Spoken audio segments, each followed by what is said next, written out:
no processo correto. Então está aqui, a gente vai conversar sobre, né, a resposta para a pergunta de hoje. E a pergunta que tem aqui é essa: quais as principais diferenças entre os cristianismos joio e trigo? Quais as principais diferenças entre elas, né? Então veja só, primeiro, ilustração brilhante de Jesus. É claro que até as ilustrações utilizadas por Jesus tinham grande importância, muito mais do que podemos imaginar, estando fora do seu contexto cultural. Mas o Espírito tem nos ajudado muito nisto. Mas esta é uma das mais brilhantes e completas que podemos vislumbrar. A parábola do trigo e do joio, e, segundo o próprio Jesus, ela não tem uma única mensagem, como é normal a uma parábola, mas muitas que ele mesmo destaca quando conta e quando explica. A parábola do joio e do trigo. O trigo e o joio. O trigo são as ovelhas, os porcos da lama do pecado, salvos, transformados em ovelhas, novas criaturas, os salvos que se apresentam interessados em atender ao apelo do convencimento do Espírito. Por outro lado, o joio são os bodes, são porcos que se envolveram na religião por vários motivos, mas que não permitiram a ajuda do Espírito em suas metamorfoses, né? Assim, estão no rebanho, mas não são ovelhas. Estes dois tipos estão em todas as religiões. Eles fazem qualquer religião ser bênção ou maldição, tá? Terceiro, Deus. Esse é o primeiro grande fator para trigo e joio serem o que são, agirem como agem. Enquanto o joio vê Deus como Jeová, vingativo, intolerante, violento, genocida e fácil de odiar nações e pessoas, conforme Moisés entendeu da revelação divina, o trigo vê o Deus que Jesus mostrou e que era totalmente contrário ao de Moisés, ao entendimento de Moisés. O joio ama servir a um e o trigo ama servir ao outro.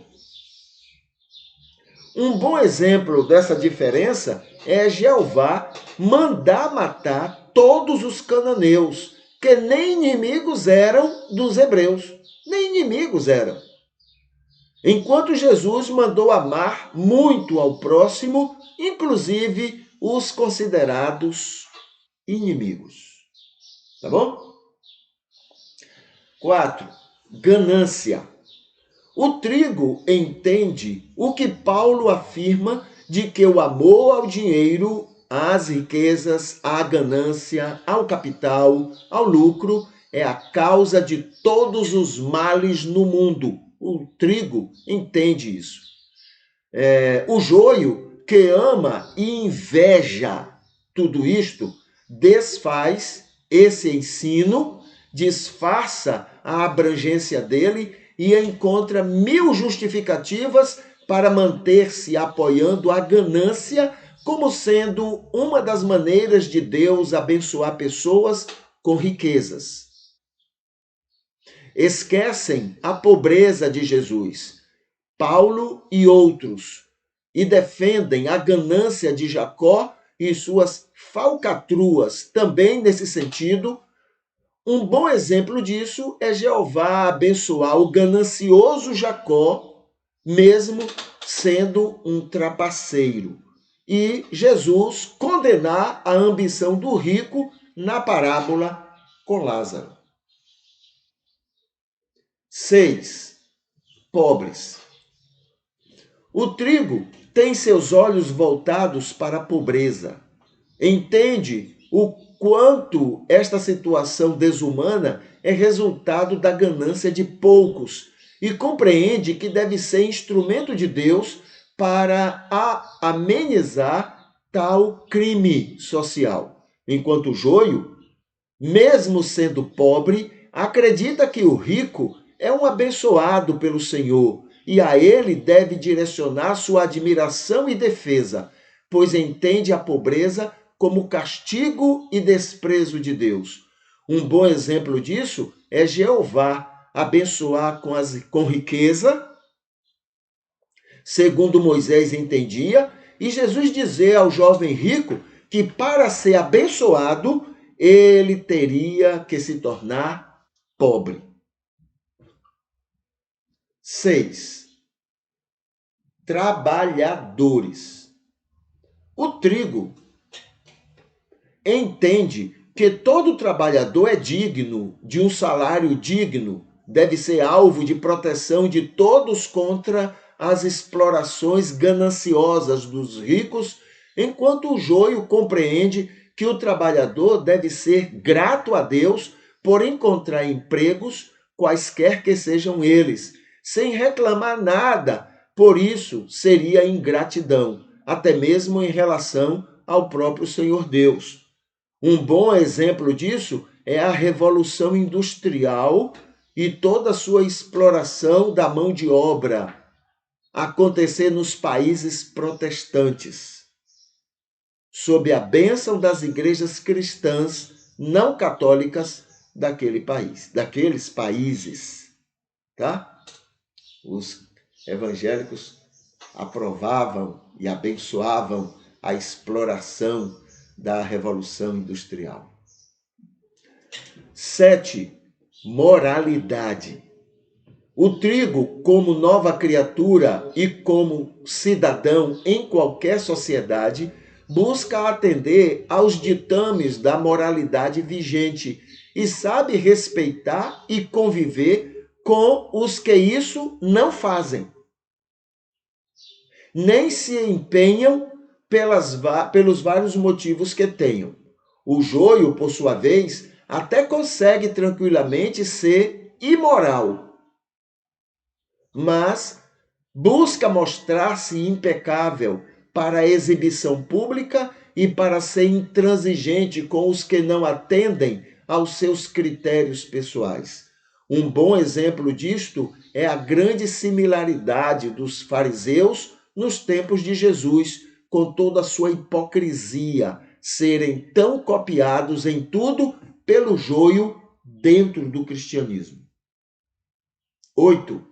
Ética.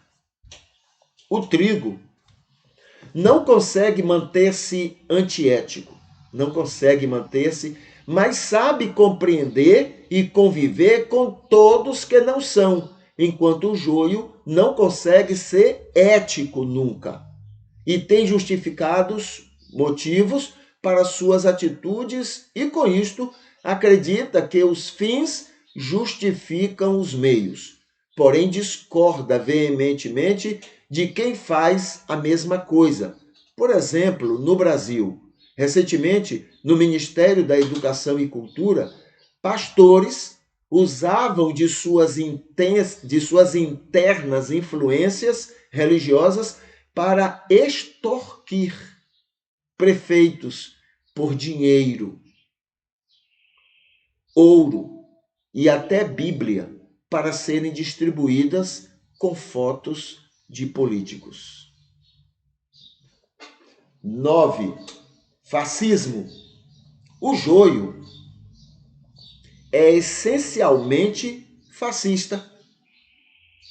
Usa a defesa de instituições para mostrar-se de muitas formas violento, opressivo, ameaçador, sem nenhum respeito a quem quer que seja. Enquanto isto, o trigo é pacífico, pacificador, pessoa que entende vantagens em levar desaforos para casa. O que anda segundo a milha, se lhe for obrigado a andar uma milha. Um exemplo disto é o apoio irrestrito que o cristianismo joio deu a Hitler e ao nazismo, mesmo sabendo de todo o crime que se cometia em defesa daquela causa. 10. Estas são algumas das muitas diferenças entre o trigo e o joio. Estas já são suficientes para compreendermos o abismo que esta diferença seja num outro momento. Num outro momento, vamos mencionar mais algumas diferenças marcantes.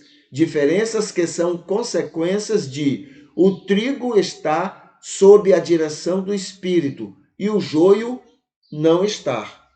Resultado de o trigo viver buscando agradar a Deus e o joio viver para agradar a si mesmo.